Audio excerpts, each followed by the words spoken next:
오늘 저는 요한복음 21장 17절에서 18절 말씀을 가지고 우리 안에서 생명이 성장하는 길이란 제목으로 말씀을 나누겠습니다. 이제 우리 수요예배는 생명의 흐름이란 그러한 테마로 말씀을 나눕니다. 하나님의 모든 역사는 생명의 흐름을 통해서 이루어지게 되어 있습니다. 오늘도 이렇게 찬양 가운데 하나님의 사랑이 흐르기를 원한다.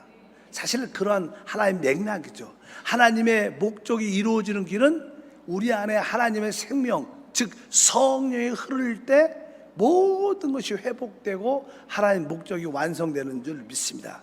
그러한 의미에서 오늘은 우리 안에서 생명이 어떻게 성장하는가, 특별히 요한복음 10장 10절 말씀 우리가 잘 아는 말씀입니다. 주님께서 이렇게 말씀하죠. 내가 온 곳은 양으로 생명을 얻게 하고 더 풍성히 얻게 하려 합니다. 주님께서 이 땅에 오신 목적을 우리에게 아주 분명하게 말씀합니다. 다시 한번 요한복음 10장 10절을 읽어보니까 도둑이 오는 것은 도둑질하고 죽이고 멸망시키는 것뿐이요 내가 온 것은 양으로 생명을 얻게 하고 더 풍성히 얻게 하려는 것이다. 여기에 보니까 우리는 이 구절을 잘 알고 있을 뿐만 아니라 여기에 나오는 그 생명에 대한 체험도 어느 정도 있습니다. 그러면 주님께서 왜 우리에게 이 생명을 주기를 원하시는가? 왜 우리로 하여금 이 생명을 얻게 하고 더 풍성히 누리게 하는가? 왜 하나님은 우리에게 이 생명을 주실까요? 사실 그것은 다른 것이 아니라 주님의 신부를 얻기 위한 것입니다. 사실 우리가 결혼을 하려면 레벨이 맞아야 돼요. 그런 다른 뜻이 아니라 사람은 사람하고 결혼을 해야 되는 거예요. 우리 주님이 우리의 신랑이 되시려면 그만큼 신부도 합당한 영적인 신분과 위치도 같아야 됩니다. 그분 생명 자체이기 때문에 또 그분의 생명으로 구성된 그 신분을 얻으셔야 됩니다. 왜 주님께서 우리에게 생명을 얻게 하시는가? 그것은 그분의 신분을 얻기 위한 목적이 있습니다. 그분의 신분을 얻기 위해서 생명을 주시는데 생명을 주시는 그 어떤 과정을 통해서 우리는 신부가 되는 것을 볼 수 있습니다. 그러면 우리가 이 생명을 어떻게 얻어야 되는가? 먼저 얻어야 될 거 아니에요. 우리가 이 생명을 어떻게 얻는가? 그 생명은 요한복음 3장에 기록되어 있죠. 그래서 우리가 물과 성령으로 거듭나야 이 하나님의 생명을 얻게 되는 줄 믿습니다. 요한복음 3장 5절에 말합니다. 예수께서 대답하시되 진실로 진실로 내게 이르노니 물과 성령으로 나지 않으면 하나님 나라에 들어갈 수 없다. 물과 성령으로 거듭나야 된다는 거예요. 우리가 잘 알다시피 물은 뭡니까? 바로 침례를 여기서는 의미합니다. 그래서 우리가 물 침례를 통해서 나의 옛사람이 확실히 끝나야 된다는 거예요. 내가 장사 지낸 바 된 것을 알아야죠. 내 옛사람이 끝났고 이제 성령으로 이제 우리가 다시 한번 거듭남으로 하나님의 생명을 얻게 되죠. 물은 우리의 옛사람을 끝내며 성령은 우리에게 새 생명을 주시기 때문에 바로 우리가 물과 성령으로 말미암아 우리는 거듭나 하나님의 생명을 얻게 됩니다. 우리가 쉽게 그런 이야기를 많이 합니다. 동물의 왕국, 식물의 왕국, 사람의 왕국, 하나님의 왕국. 뭐 왕국은 곧 나라죠. 우리가 식물 나라, 동물 나라, 사람 나라, 하나님 나라. 식물의 나라는 식물의 생명이 있어야 되고 동물의 왕국, 동물의 나라는 동물의 생명을 가져야 되고 사람 나라 안에 들어오려면 사람이어야 되는 거예요. 마찬가지로 우리가 하나님 나라의 일원이 되려면 하나님의 생명을 얻어야만이 하나님 나라에 들어갈 수 있다. 이런 뜻으로 오늘 기록되어 있습니다. 그래서 우리에게는 새로운 출생이 있습니다. 우리 옛사람은 끝나고 성령으로 거듭나 하나님의 생명, 새 생명을 얻음으로 우리 모두가 하나님 나라에 들어간 줄 믿습니다. 이제 우리가 이 하나님의 생명을 얻으려면 기본적으로 타락한 사람에게 먼저 선행돼야 될 것이 있어요. 요한복음 1장에는 침례 요한이 말하죠. 예수님을 향해서 보라, 세상 죄를 지고 가는 하나님의 어린 양이다. 우리는 마귀의 미혹을 받고 죄를 짓고 타락했습니다. 그래서 하나님의 생명을 얻기에 합당치 않았습니다. 하나님의 생명을 얻으려면 먼저 우리의 모든 잘못된 것이 씻겨지고 구속돼야 됩니다. 그래서 그분이 오신 것은 바로 하나님의 어린 양으로 오셔서 우리의 모든 죄의 문제를 그분의 피로 우리를 구속하시는 줄 믿습니다. 우리가 주님의 십자가에서 그분 하나님의 어린 양으로 죽으셨을 뿐만 아니라 또 사람은 그 죄에 붙잡혔을 뿐만 아니라 죄에 미혹되기 전에 사단한테 붙잡히게 된 거예요. 사단도 우리 주님이 끝내셔야 되는 거예요. 성경에 잘 알다시피 요한복음 3장 14절에 이런 말씀이 기록되어 있죠. 모세가 광야에서 뱀을 든 것 같이 인자도 들려야 하리니. 여기 14절에는 분명히 말하죠. 이제 주님은 어린 양으로서 십자가에 죽은 뿐만 아니라 여기 보니까 광야에서 바로 뱀을 모세가 든 것처럼, 이 뜻은 다른 것이 아니라 바로 이 예수님이 이 땅에 오셨을 때 겉으로는 타락한 사람은 다 죄를 갖고 있기 때문에 뱀의 모양을 가지고 있는, 우리는 사실 또 죄를 가지고 있지만 주님은 육신의 사람의 모습으로 오셔서 죄가 없으신 분입니다. 그래서 그분은 노뱀으로 광야에서 들으셨습니다. 그분은 바로 십자가에 들리심으로 우리의 죄를 구속하시고 사단을 끝내신 거예요. 왜 주님이 우리를 죄에서 구속하시고 사단을 끝내셨는가? 그 15절에 기록되어 있습니다. 모세가 광야에서 뱀을 든 것 같이 인자도 들려야 하리니 이는 그를 믿는 자마다 영생을 얻게 하려 하심이라. 그분이 어린 양으로 노뱀으로 십자가에서 죽으신 것은 바로 우리를 구속하기 위한 것이고, 그 목적은 무엇이냐? 바로 하나님의 영생, 생명을 얻기 위한 것이다. 근데 이 생명을 왜 주셨느냐? 이 생명을 통해서 우리가 주님의 신부로 구성되기 때문일 줄 믿습니다. 그래서 이 생명은 성령이시고, 이 성령이 우리 안에 흐르는 역사를 갖고 계세요. 이 성령의 흐름 부음이 있을 때마다 우리는 새롭게 변화되는 그런 은혜와 축복이 함께할 줄 믿습니다. 그래서 주님은 생명으로 우리 안에 영접됐고, 그 생명은 성령이 실제시고 그분이 우리 안에서 흐릅니다. 그분이 우리 안에 오시기 위해서 그분은 먼저 하늘에서 육신을 입고 성육신 하셨고, 또 죽음과 부활을 통하여 우리에게 생명 주는 영으로, 성령으로 우리 안에 오실 수 있게 돼서 이제 그분도 우리 안에서 흐르시는 역사를 갖고 계십니다. 우리가 주님도 말하죠. 생수강이 너희 그 배에서 흘러 넘칠 것이다. 바로 우리 안에 이 성령, 생명의 흐름이 있을 때마다 우리는 회복됩니다. 우리는 변화됩니다. 우리는 주님의 신부로 세워주는 그런 은혜와 축복이 함께할 줄 믿습니다. 그래서 우리는 그분을 믿고 그분을 우리 안으로 받아들이는 기본 원칙이 있죠. 그래서 요한복음 20장 22절에 말합니다. 주님이 부활하시고 나서 하신 첫 번째 일이 제자들에게 나타나셔서 이 말씀을 하시고 그들 향하여 숨을 내쉬며 이르시되 성령을 받으라. 주님이 죽으시고 부활하시고 제자들에게 나타나셔서 하신 첫 번째 말씀이 숨을 내쉬면서 성령을 받으라.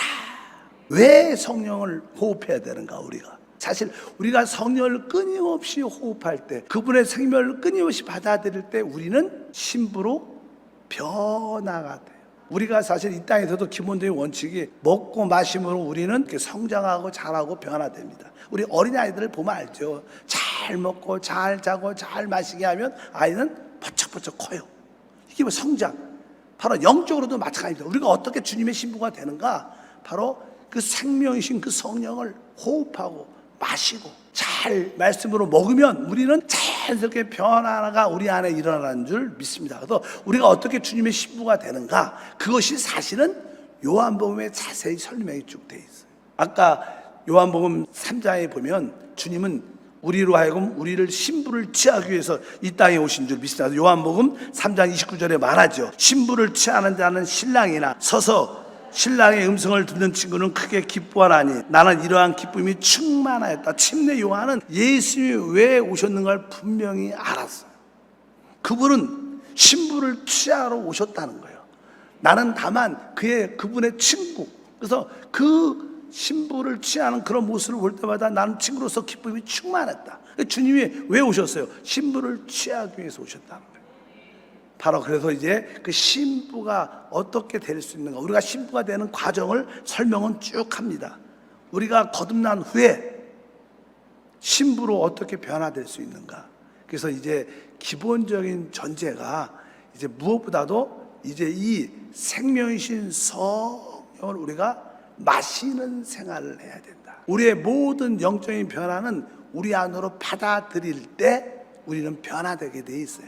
그래서 기본적으로 첫 번째, 우리는 이제 우리 그리스도를 마시고 그분을 먹고 그분 안에 거하고 그분 안에 호흡을 해야 돼. 순서가 여기에는 요한복음이 이렇게 돼 있어요. 우리는 성령을 호흡하고 마십니다 이렇게 쉽게 말하지만 요한복음의 순서는 먼저 우리가 그리스도를 마시는 길을 우리에게 보여줍니다.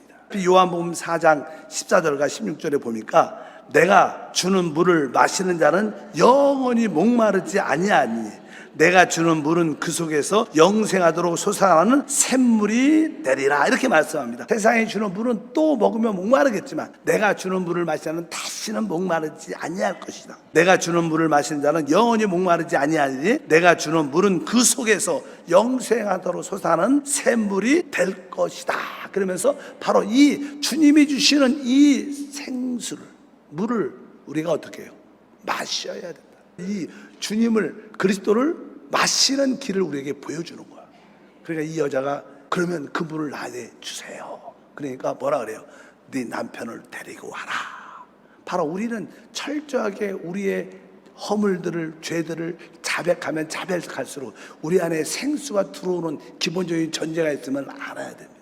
우리가 하나님을 체험하려면 먼저 우리가 빛비침을 받고 우리의 죄와 허물들을 자백할 때 바로 생명수가 그 배에서 샘물처럼 솟아나는 그러니까 역사를 기본적으로 갖게 된다. 그래서 첫 번째로 어떻게 우리가 그리스도를 마실 수 있는가 그 길을 요한복음 4장에서 말해야 됩니다. 신부가 되는 길은 그리스도를 우리 안으로 마시는 겁니다. 근데 그리스도야 그분은 기본이 뭐예요? 영이시죠. 영이신 그리스도와 말씀이신 그리스도입니다. 그래서 우리가 어떻게 성령과 말씀을 어떻게 우리 안으로 마시는가 이것이 신앙생활의 관건입니다. 여러분들이 교회생활하면서 내가 어떻게 그리스도를 더 많이 마실 수 있는가 내 배에서 생물처럼 솟아나는 그 놀라운 생수를 더 마실 수 있는가 이것이 신앙의 좋은 관점인 것을 아셔야 돼요. 두 번째로 보면 요한 6장 51절은 주님은 나를 먹는 자는 이렇게 말해요. 나를 또 먹으라 그래요. 주님이 주시는 물을 마신다고도 표현하고 주님은 나를 먹는 자는 다 같이 한번 요한복음 6장 51절 보니까 나는 하늘에서 내려온 살아있는 떡이니 사람이 이 떡을 먹으면 영생하리라. 내가 줄 떡은 곧 세상의 생명을 위한 내 살이니라 하시니라. 나를 먹는 자는 나로 말미암아 산다. 우리 주님은 사실 살아있는 말씀이죠. 그래서 우리가 그 하나님의 살아있는 말씀을 아멘 아멘 하면서 영으로 받아들일 때 우리는 점점점 변화를 갖게 돼요. 그래서 우리는 그리스도를 마실 뿐만 아니라 그리스도 먹어야 된다. 그래서 영적으로 그리스도를 말씀을 성령을 우리가 먹는 그런 생활이 믿음의 생활이다. 요한복음 계속 그런 이야기를 합니다. 그 다음에 또 하나가 있는데 주님은 이렇게 말합니다. 요한복음 15장 7절에 내 안에 거하라. 내 안에 거하라. 이런 말을 계속 하셔요. 같이 요한복음 15장 7절에 보니까 너희가 내 안에 거하고 내 말이 너희 안에 거하면 무엇이든지 원하는 대로 구하라. 그리하면 이루리라. 여기서 핵심은 그러니까 너희가 내 안에 거하고 내가 너희 안에 거하면 바로 이것이 뭐예요? 주님을 누리는 것이고 이것이 바로 우리의 변화의 길인 거예요. 그래서 야 내가 그리스도를 마시고 내 그리스도를 먹고 내 그리스도 안에 늘 거하는 생활 여기에 여러분들이 늘 집중되어 있어요. 하나님 내가 오늘도 그리스도를 마십니다. 오늘도 그리스도를 먹습니다. 아멘. 오늘도 내가 그리스도 안에 거합니다. 요한복음 그런 여러 가지 영적인 먹음에 대한 말씀을 쭉 기록되어 있지요. 그래서 여러분들이 기도할 때마다 하나님 내가 그리스도를 먹고 마시고 그 안에 거하는 생활을 하게 하옵소서. 그리고 나서 요한복음 20장에 주님께서 다시 한번 우리에게 말씀은 하십니다. 그 내용은 이제 주님이 부활하신 날 제자들에게 나타나셔서 숨을 내쉬면서 성령을 받아라. 이 말은 성령으로 호흡하라 이거예요. 호흡하라. 그러니까 우리가 이 네 단어 그리스도를 먹고 그리스도를 마시고 그리스도 안에 거하고 그리스도를 호흡할 때 우리는 계속 그분을 받아들이니까 점점점 우리에게 변화의 모습을 갖게 돼요. 우리 믿으시면 크게 아멘. 그래서 여러분들이 기도할 때마다 요한복음에 있는 그 변화되는 기본적인 길에 대한 이해를 갖고 하나님 오늘도 내가 그리스도를 마십니다. 근데 그리스도는 성령이시니까 생수시니까 마실 수 있죠. 그리스도는 또 말씀이니까 내가 그 말씀이신 그리스도를 내가 아멘으로 먹고 아멘으로 먹고 먹습니다.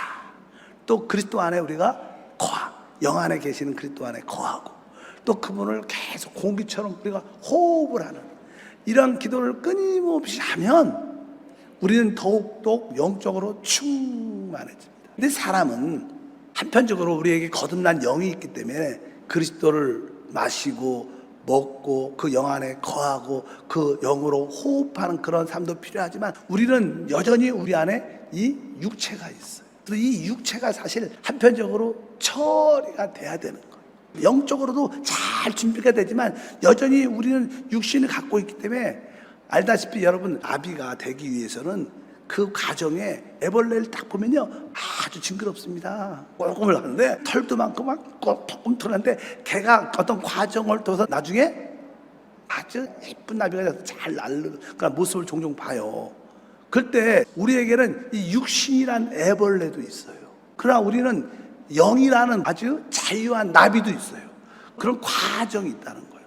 우리들도 결국 이러한 영적인 주님의 신부가 되려면 우리는 이러한 과정 안에서 애벌레에 대한 그러한 육신의 모습이 우리가 처리돼야 돼요. 여러분의 육신의 모습이 처리되기를 주님으로 축복합니다. 왜냐하면 우리가 주님의 신부가 되고 교회가 된다는 뜻은 육신에 속한 것은 전혀 그 자리에 있을 수가 없는 거예요. 우리가 골로새서 3장 10절부터 11절 읽어보니까 새 사람을 입었으니 이는 자기를 창조하신 이의 형상을 따라 지식에까지 새롭게 하심을 입은 자니라. 거기엔 헬라인이나 유대인이나 할레파나 무할레파나 야만인이나 수구디안이나 종이나 자유인이 차별이 있을 수 없나니 오직 그리스도는 만유시고 만유 안에 계시느니라. 이 뜻은 여러 가지 뜻이 있지만 그리스도 안에는 육신에 속한 것이 있을 수 없다는 거예요. 교회 안에는 육신에 속한 것이 들어오면 안 된다. 그러나 우리에게는 여전히 육신에 속한 것이 너무나 많죠. 특별히 우리 이 육신은 우리의 혼에 따라서 영향을 많이 받게 됩니다. 우리 혼이라는 어떠한 우리 자신이 타락한 자신이 있는데 우리 혼은 우리의 생각과 우리의 기본적으로 감정, 어떤 의지로 구성되어 있어요. 그래서 항상 우리의 생각과 의지와 감정들이 자꾸만 육신에 이끌려서 타락한 모습을 나타냅니다. 그래서 우리는 우리의 이 혼의 요소들, 이 생각과 우리의 감정과 우리의 의지가 변화가 돼요. 주님께서 이렇게 말씀하셨습니다. 바로 주님이 우리 안에 이렇게 들어오실 때 우리 안에서 주님은 점점점 흥해야 되고 점점점 증가해야 되고 우리의 옛사람은 점점점 어떻게 감소, 작아져야 됩니다. 신앙이라는 것은 바로 나는 점점점 없어지고 그리스도가 점점점 증가되는 거예요. 내가 없어진다는 것은 내 생각이 변화된다는 거예요. 내 감정이 변화되고 내 의지가 변화되는 것을 의미하는 줄 믿습니다. 그래서 이제 요한복음을 읽어보면 우리가 주님의 신부로 되기 위해서 이 세 가지의 변화에 대한 그런 말씀이 기록되어 있어요. 첫 번째는 우리의 생각이 새롭게 변화돼야 돼요. 그럼 우리가 어떻게 우리의 생각이 진짜 변화될 수 있는가? 요한복음 6장 44절과 45절 말씀을 읽으니까 나를 보내신 아버지께서 이끌지 아니하시면 아무도 내게 올 수 없으니 오는 그를 내가 마지막 날에 다시 살리리라. 선지자의 글에 그들이 다 하나님의 가르치심을 받으리라 기록되었은즉 아버지께 듣고 배운 사람마다 내게로 오느니라. 이렇게 말씀합니다. 우리 하나님 아버지의 모든 가르침과 그분의 역사는 그 아들에게 우리가 옳은 것을 말합니다. 우리가 하나님은 모든 자들이 다 하나님 아들 그리스도에게 오기를 원해요. 이게 하나님의 뜻입니다. 그렇게 올 수 있도록 45절에 선지자의 글에 그들이 다 하나님의 가르치심을 받으리라. 따라할까요? 하나님의 가르치심. 하나님의 가르치심을 받는 자들은 하나님의 아들 내게로 다 온다는 거예요. 내게로 온다. 이 말은 우리 주님께 온다는 거예요. 그러니까 하나님의 가르침을 받는 자들은 하나님의 아들 그리스도에게 나오게 돼 있어요. 가르침이란 것은 우리의 생각이 바뀌었다, 변화됐다는 거예요. 가르침은 우리의 생각을 변화시키는 일을 의미해요. 그러니까 하나님의 가르침은 우리의 생각을 변화시켜서 하나님을 그리스도에게 간다는 거예요. 우리는 구원받기 전에 구원받은 후에도 여전히 자기 생각을 붙잡습니다. 자기의 관념, 자기의 사상, 자기의 체험적인 그런 자기의 사고를 꽉 붙잡고 그 생각을 안 바꿔요. 진짜 안 바꿔. 그냥 좋게 겉면하고 이렇게 집사님이 하셔요. 그래도 뭐 그냥 강무시하고 자기 생각이야. 오직 자기 생각. 그런 사람 많죠. 이런 얘기하면 찔리는 사람도 많지. 왜? 자기 생각을 전혀 바꿔 쓰는 걸 안 해요. 이런 사람들은 하나님 아들 그리스도께 올 수가 없는 거예요. 신부가 될 수가 없는 거예요. 왜? 이 사람의 생각이 진짜 새롭게 변화돼야 진짜 신부가 되는 줄 믿습니다. 여기에 하나님의 가르침, 여러분들이 하나님의 가르침을 받는 자들은 항상 아들 그리스도에게 나올 수 있습니다. 사람의 가르침을 받으면 안 나옵니다. 사람의 가르침을 받으면 점점점 자기 생각을 붙잡고 그 사람에게 가지, 하나님의 가르침은 그리스도에게 나오도록 한다는 거예요. 여러분들의 생각이 변화되면 그리스도에게 돌아옵니다. 하나님 아들에게 돌이킵니다. 그래서 내가 하나님의 가르침을 받고 있나, 사람의 가르침을 받고 있나 한 번쯤 배워야 돼요. 저도 웬만하면 여러분에게 그래서 성경 말씀만 하려고 그래요. 성경에 있는 말씀만 하려고. 왜? 그게 하나님 가르침이니까. 저 인간적인 경험을 얘기하고 싶잖아. 그래서 재미가 없을 수도 있지. 그래 계속 저는 말씀을 얘기하는. 왜? 하나님의 가르침만이 여러분을 하나님의 아들로 그리스도에게 이끌 수 있어요. 하나님의 그 가르침만이 우리의 생각을 변화시키고 새롭게 할 수 있습니다. 그럴 때 우리는 진짜 주님의 신부로 만들어져가. 우리의 생각이 변화되는 것이 얼마나 큰 축복인 줄 믿습니다. 너희는 이 세대를 본받지 말고 생각이 새롭게 변화를 받으라는 거예요. 생각이 새롭게 되길 여러분 주의 이름으로 축복합니다. 하나님 아버지의 가르침으로 말미암아 날마다 내 생각이 새롭게 되게 하소서. 나의 생각이 새롭게 되게 도와주시옵소서. 이런 기도를 많이 하시면 여러분들은 점점점 우리 안에 계신 하나님 아들로 돌이키게 되고 그분께 점점 가까이 되고 그분과 한영되는 믿음의 삶이 될 줄 믿습니다. 그래서 여러분들은 사람의 가르침을 속지 말고 이상한 목사, 이상한 교주, 이상한 이단적인 가르침에 속지 말고 하나님의 가르침에 붙잡히는 성도가 돼야 진짜 신부가 되는 줄 믿습니다. 하나님이 생명을 주신 목적은 바로 그것인 줄 믿습니다. 두 번째를 하기 전에 예수님이 오셨을 때 그 당시에 가장 주님을 반대했던 자들이 율법사, 바리새인, 바로 유대인의 종교 지도자들이에요. 그들은 나름대로 성경을 잘 아는 자들이에요. 성경을 잘 알아도 그들은 그들의 자기 생각 안에서 성경을 이해했고 성경 안에서 깨달았어요. 우리는 고정적인 관념을 좀 내려놔야 돼요. 내가 옛날에 어떤 교회를 다녔는데 내가 어떤 목사님한테 어떤 가르침을 받았는데 자꾸만 그런 생각을 내려놓고 다시 한번 성령 안에서 살아있는 말씀을 사모하는 마음이 있길 주님으로 축복합니다. 우리의 신앙의 관점은 뭐예요? 살아있는 하나님의 아들에게 오는 거예요. 이게 우리의 신앙의 대상자예요. 우리는 그리스도께 오는 게 우리의 신앙의 대상자예요. 근데 그 유대인들, 바리새인들, 율법사들은 예수님이 오셨을 때 예수님에 대한 어떤 지식도, 메시아에 대한 지식도 많이 알고 있는데 그들이 주님께 나오질 않는 거예요. 그래서 주님이 이렇게 말씀했어요. 요한복음 5장 39절부터 40절 말씀하니까 너희가 성경에서 영생을 얻는 줄 생각하고 성경에 연구하거니와 이 성경이 곧 내게 대하여 증언하는 것이니라. 그러나 너희가 영생을 얻기 위하여 내게 오기를 원하지 아니하는도다. 이들이 성경적인 율법적인 지식과 가르침을 많이 갖고 있었지만 진짜 그 생명의 십자신 그리스도 주님께 나오질 않는 거예요. 그러니까 내가 성경 지식을 아는 것과 살아있는 그리스도께 나는 것은 다른 거예요. 우리의 모든 가르침과 우리의 모든 봉사 성경의 목적은 주님에게 나오는 거예요. 살아계신 하나님 아들과 함께하는 생활을 하는 게 우리 신앙의 최고의 방향인 줄 믿습니다. 그냥 교리를 붙잡고 가르침을 붙잡고 이게 맞아 이런 얘기 하지 말고 그분 안에 돌이켜서 그분의 뜻을 아는 신앙생활이 돼야 되는데 여기 말하자 주님께서 너희가 영생을 얻기 위해서 내게 오기를 원하지 않는다. 너에게는 율법 가르침 지식이 있어도 그건 지식일 뿐입니다. 진짜 생명의 실제이신 하나님의 아들에게 오는 게 신앙의 핵심이다. 그래서 우리의 생각이 새롭게 변화돼야 된다. 내 고정적인 관념, 내가 배운 지식, 내가 배운 사상 이런 것을 다 비워놓고 주님이 내 안에서 말씀하시면 내가 주님께 다 내려놓고 주님을 따르겠습니다. 내 생각과 사상이 바뀌기를 원합니다. 이러한 믿음을 갖고 여러분들이 변화되면 우리 생각이 변화될 때 우리는 주님의 신부가 될 줄 믿습니다. 두 번째는 이제 사람은 아까 혼의 기능 중에서 이번에 때는 순서를 바꿔서 이제 우리의 의지에 대한 이야기, 의지.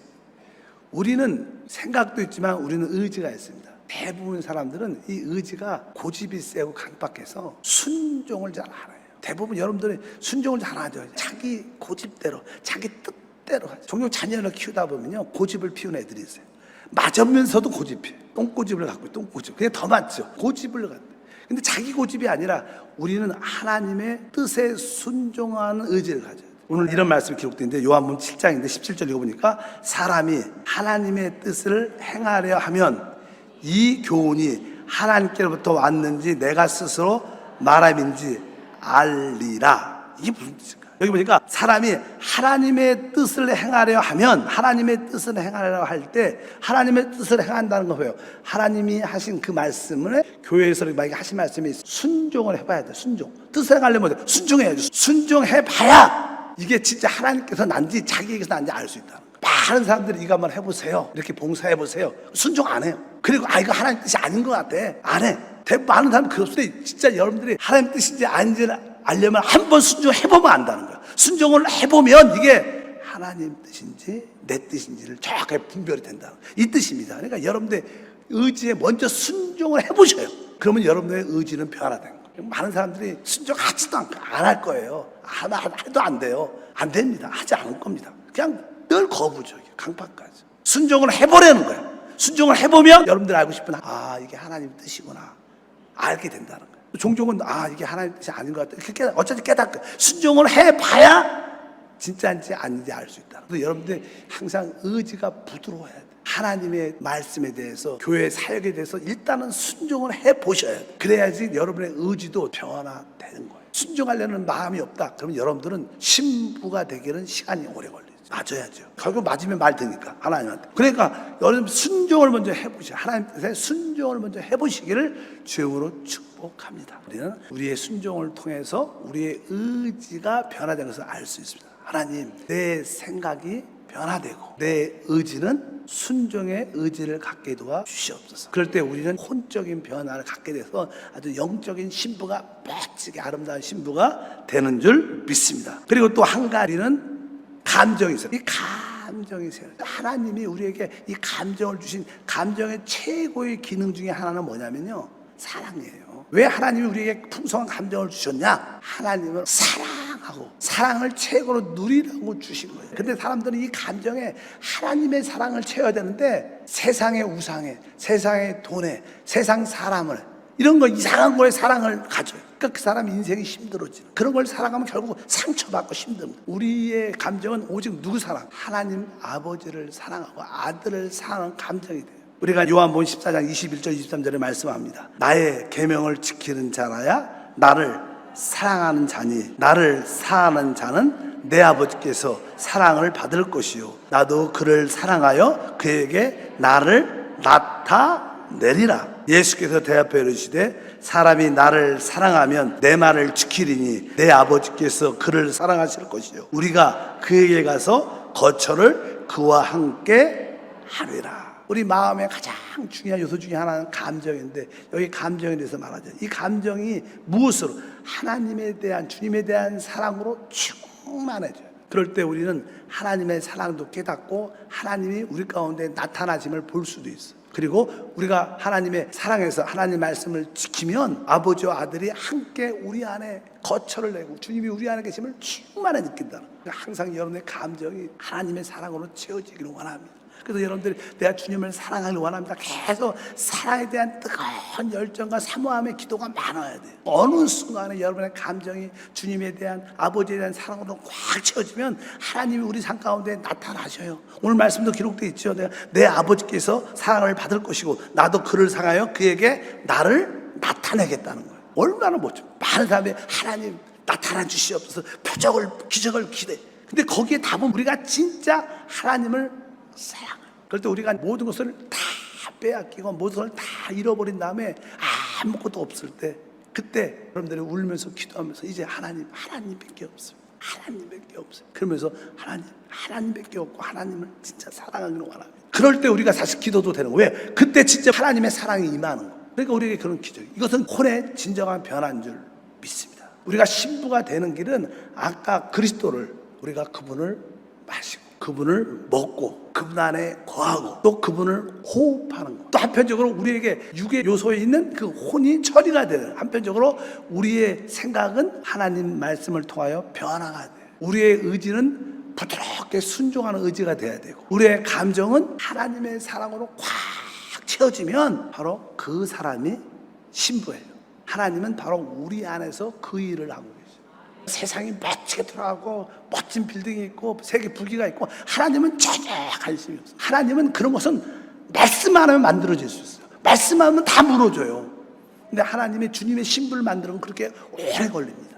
그래서 여러분을 진짜 주님의 신부로 만드는 그 일을 하는 거예요. 여러분의 생각을 변화시키고, 여러분의 의지는 기쁨으로 순종하는 의지로 만들어내고, 여러분의 감정은 하나님의 주님을 사랑하는 감정으로 꽉 채우면 우리는 어떻게 돼요? 신부가 되는데, 바로 이 일을 우리 안에 생명의 흐름을 통하여, 성령이 우리 안에 감화 감동을 통하여 감동지고 우리 안에 흐를 때 우리가 이렇게 주님께 한영되고, 또 우리의 혼에 진정한 변화가 일어나서 우리가 주님의 신부가 되는 줄 믿습니다. 주님이 이 땅에 왜 오셨을까요? 내가 온 것은 너희로 생명을 얻게 하고 더 풍성히 얻게 하랍니다. 왜 주님이 우리에게 그 생명을 주셨을까? 바로 그분의 신부를 얻기 위하여 그분이 우리 안에 오셔서 우리 안에서 끊임없이 그 작업을 하시는 것입니다. 근데 여러분들, 우리의 지금의 모습은 많은 경우에 애벌레의 모습일 거예요. 그렇게 우리가 봐도 별로 이쁘지 않아요. 근데 좀 있으면 여러분들이 어느 순간에 변화의 과정을 통하여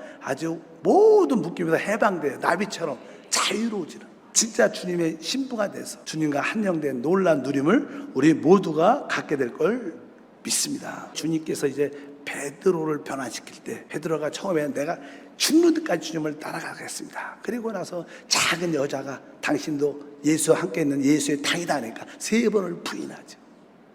그리고 주님과의 눈빛이 딱 맞추고 나서 밖으로 뛰쳐나와서 처절하게 자백하고 돌이킵니다. 근데 사람이 자백하고 돌이켜도 중요한 것은 주님께 잘 안 돌아오고, 그래서 다시 세상길로 나가. 그래서 다시 고기 잡으러 갈 때 주님이 그를 찾아오시죠. 주님이 말씀합니다. 그들이 고기를 잡지 못했지만 주님이 다시 한번 그물을 던져봐라, 오른쪽에. 그러니까 고기가 진짜 많이 잡혔어요. 그러니까 사도 요한이 예수입니다. 그러니까 베드로는 너무나 부끄러움이 있었어요. 그래서 배를 져서 제자와 함께 갈 수도 있는데 먼저 급하니까 그냥 불에 풍덩 떼어갖고 뱀을 잡고 주님 앞에 왔어요. 그들이 찾던, 한편적으로 그들이 먹고 싶던 떡과 물고기가 입이 구워져 있었던, 그럴 때 주님이 베드로에게 말하지, 너는 나를 사랑하느냐? 내가 주님을 사랑합니다. 그런 질문을 3번을 하셔요. 계속 주님이, 내가 주님을 사랑합니다. 그럼 내 양을 먹이라, 내 양을 치라. 그리고 3번째 한 번 더 하셔요. 3번째 말씀이 오늘 적어왔는데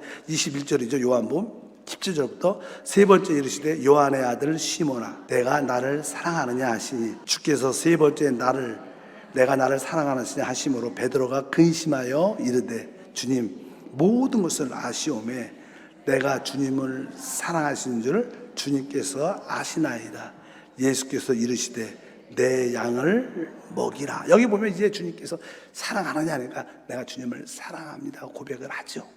그러니까 주님은 계속 뭐라, 내 양을 먹이라, 내 양을 치라. 내 양을 먹이라는 뜻은 다른 뜻이 아니라 네 안에 있는 이 생명을 흘러 내보내라. 이게 목양이죠. 목양이라는 것은요, 바로 우리 안에 있는 예수의 생명을 흘러 내보내는 거예요. 우리 지역장이 하는 일은 내 열심으로 성도를 관리하는 게 아니라 내 안에 있는 예수의 생명을 흘러 내보내는 거예요. 생명의 흐름을 통로가 되는 거예요. 그러면 살리는 건 주님이 살리는 거예요. 우리가 살리지 않아요. 우리 안에 있는 그 생명을 흘러 내보내면 그 양들이 살고 회복되는 겁니다. 내 양을 먹이라, 내 양을 치라 뜻이 뭐예요?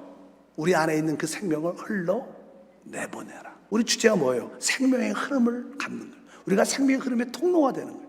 우리가 성령의 흐름의 통로가 되는 게 우리의 봉사인 줄 믿습니다. 그래서 내 양을 먹이라 뜻은 네 안에 있는 내 생명을 흘러 내보내라. 그러면 그들 양들이 살아나고 회복됩니다. 사람이 이렇게 우리 안에 생명이 이렇게 흘러 내보내가 된다는 뜻은 이 사람이 성숙해졌다는 거예요. 영적으로 성숙해졌다. 우리는 영적으로 성숙하지 않으면 내심으로 하죠. 그러나 생명을 흘러 내보내면 다른 사람들이 살아나고 어떻게 해요?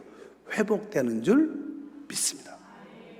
근데 우리가 신앙이 영적으로 이렇게 어렸을 때는요, 우리 고집이 셉니다. 내 뜻이 많고 내 뜻대로 하고 싶어요. 여러분도 경험이 다 있죠.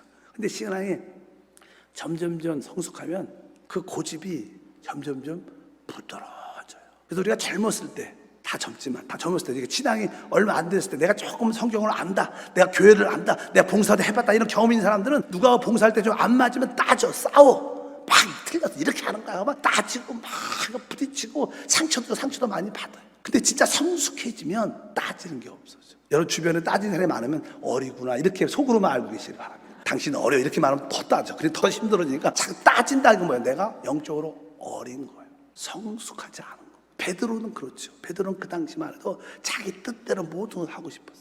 안 됐어. 주님도 부인하고 또 이렇게. 그래서 주님이 그 다음 절에냐 이렇게 말씀을 하셔요. 18절 이렇게 말하죠. 내가 진실로 진실로 내게 이르노니 내가 젊어서는 스스로 띠띠고 원하는 곳으로 다녔거니와 늙어서는 내 팔을 벌리니 남이 내게 띠띠우고 원치 아니하는 곳으로 데려가리라.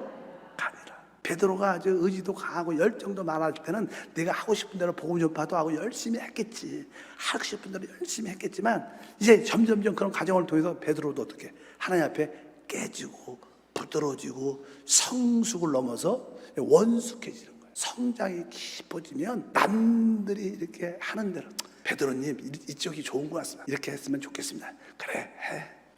남이 팔을 벌리면 그대로. 이게 진짜 옛날엔 저항도 많이 하고 싸움도 많이 하고 내 의지도 중요했지만 진짜 영적으로 생명이 성장한 사람들은 그냥 다 받아들여. 그래 내가 반응하지 않고 그래 하고 싶은 대로 하십시오. 점점점 그렇게 성숙하지 그런 모습으로 변화된다. 우리 주님이 그렇게 말하는 거예요. 네가 젊었을 때는 네가 가고 싶은 대로 다 갔지만 네가 늙어서 네 팔을 벌리니 남이 내게 띠를 띠고 원하지 아니한 것으로. 우리 그 경우에 신앙생활을 깊이 하는 사람들은 내가 원하는 대로 거의 안 되죠. 안 돼도 그냥 그 길을 같이 영적으로 어린 자들과 함께 그래 집사님 원하시면 그렇게 합시다. 그렇게 지역장이 원하시면 그렇게 교우장님도 그래 지역장이 그렇게 하세요. 그래 같이 갑시다. 그냥 이렇게 그렇게. 이게 사실 성숙한 자들, 이 사람들이 영적으로 생명을 흘러내보는 자들. 이제 여러분들은 신앙이 성숙했지만 이 느낌은 알 거예요. 이런 의미로 이때 뭐예요? 진짜 우리가 생명의 통로가 되는 거예요. 그럴 때 우리는 진짜 누구가 되는 거예요? 주님의 신부가 되는 거예요. 저는 요즘에 그런 생각을 많이 해요. 나는 진짜 주님의 신부로 잘 준비되고 있는가? 제일 내 생각은 그거밖에 없어 사실. 난 진짜 내 생각이 많이 주님이 원하는 정도로 변화된다. 내 감정은, 내 의지는, 성도를 교회를 이끌어가는 그런 모습은 옛날에는 좀 잘하고 싶고 뭐 설교도 잘하고 열심히 하고 뜨겁고 그냥 지금은 그런 마음도 사실 별로 없어. 지금은 내가 주님의 신부로 진짜 내가 잘 지어지고 있는가, 거기에만 사실 관심이 있어. 여러분도 그런 믿음이 있고 그런 믿음의 길을 가길 축복합니다. 주님이 우리에게 생명을 주신 목적은 우리를 그분의 신부로 만들기 위해서 그 생명을 주셨고, 그 생명이 우리 안에서 이제 내 영 안에서 흘러 내 생각을 적시고 내 감정을 적시고 내 의지를 적시고, 그럴 때 우리 모든 자들과 서로 자연스럽게 하나가 되면서 같이 주님의 다시 오심을 기다리고 준비하면서 주님의 신부로 세워질 줄 믿습니다. 그런 은혜의 길을 가길 축복합니다. 하나님 아버지 진심으로 감사합니다.